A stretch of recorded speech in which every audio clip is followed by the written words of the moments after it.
High Rocky, যা তো বনের মুদিখানার দোকান থেকে কিছু খাবার কিনে নিয়ে আয় তো। উফ মা, তুমি বারবার কেন আমাকে এইসব কাজের কথা বলো? ঘরে তো আরো একজন আছে, তাকে কিছু বলো না কেন? আমি কিছুতেই কোনো কাজে বাহিরে যাব না। তুই সবসময় আমাকে উদ্দেশ্য করে কথা বলিস কেন রে? মা, আমি এই রকির সাথে কিছুতে এ বাড়িতে থাকতে চাই না। তুমি আমাদের বাড়ি আলাদা করে দাও। ঠিক বলেছিস টুকি, আমারও তোর সাথে থাকার কোনো ইচ্ছে নেই। মা, তুমি আমাকে আলাদা বাড়ি বানিয়ে দাও। তোরা এইসব কি বলছিস রকি টুকি? ছোট থেকে একসাথে বড় হলি, এখন তোরা আলাদা থাকতে চাস? তোদের মধ্যে এমন কি শত্রুতা তৈরি হয়েছে যে তোরা এক ছাদের নিচে আর থাকতে চাস না? আমি ওসব কথা জানি না। তুমি আমার নামে নতুন বাড়ি বানিয়ে দাও, সেখানে শুধু আমি থাকবো, বুঝেছো? আমিও আর কারোর সাথে থাকতে চাই না। মা, তুমি আমার আলাদা থাকার ব্যবস্থা করে দাও।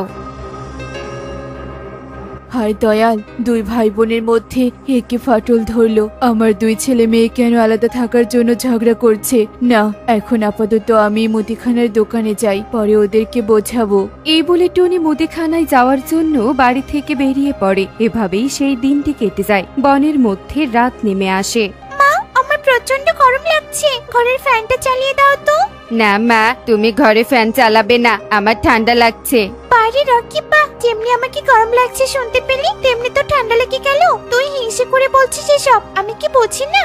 বাইরে আমার বুঝি ঠান্ডা লাগতে পারে না? আর যদি হিংসা করে থাকি তাহলে বেশ করেছি, হিংসা করেছি।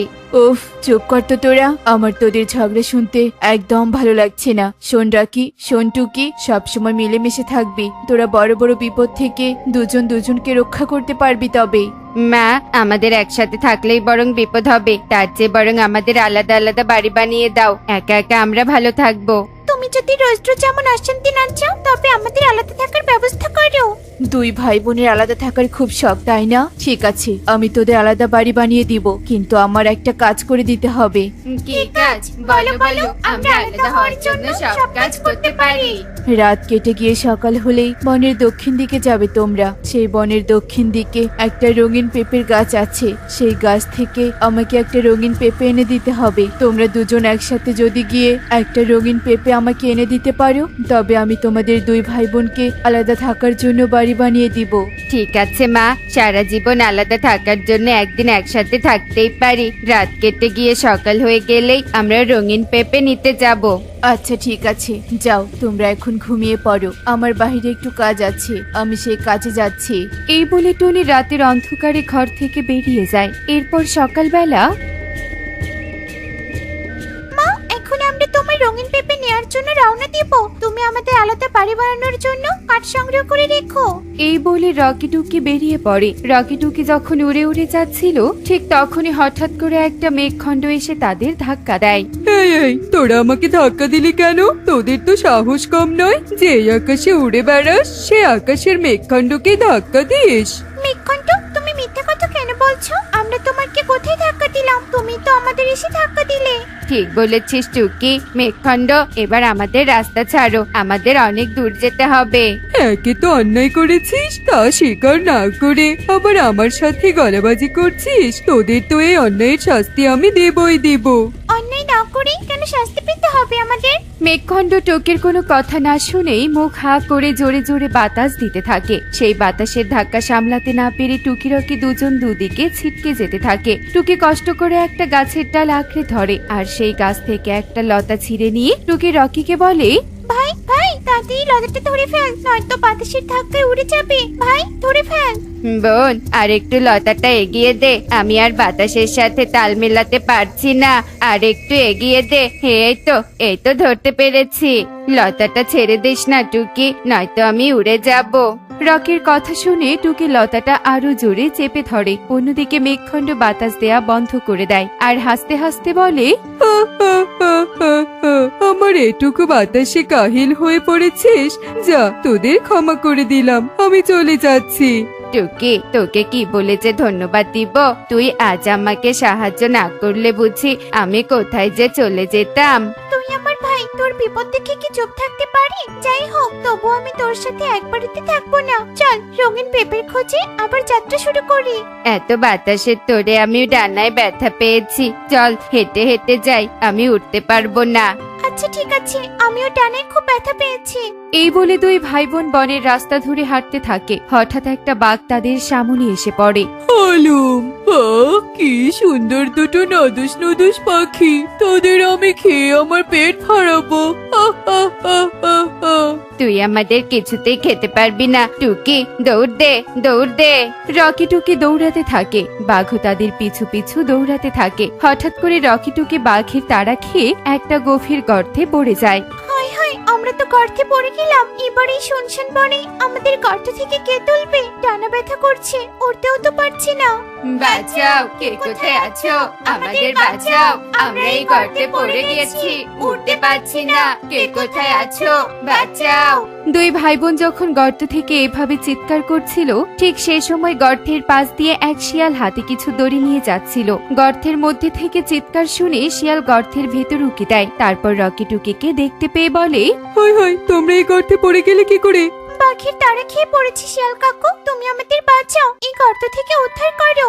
আমি অনেক বৃদ্ধ হয়ে গেছি, দুজনকে উদ্ধার করার শক্তি আমার নেই। আমার কাছে দড়ি আছে, যে কোনো একজনকে গর্ত থেকে বের করব। বলো, কে বের হতে চাও? রকি তুই যা, বের হ। না না টুকি, তুই বের হ। রকি, আমার থেকে তোর গর্ত থেকে বের হওয়া জরুরি। বাড়িতে গিয়ে মায়ের যত্ন নিবি, মাকে দেখে শুনে রাখবি। শিয়াল কাকু তুমি দড়ি ফেলো, রকিকে উপরে তোলো। টুকির কথা শুনে শিয়াল গর্তে দড়ি ফেলে আর রকিকে উপরে টেনে তোলে। তারপর শিয়াল দড়ি ফেলে সেখান থেকে চলে যায়। তারপর রকি বলে, না না, সব সময় টুকি আমাকে সাহায্য করছে, আমার উচিত টুকিকে সাহায্য করা। আমি এই দড়ি গর্তে ফেলে টুকিকে তুলবো। এই টুকি, আমি দড়ি ফেলেছি, তুই ওপরে উঠে আয়।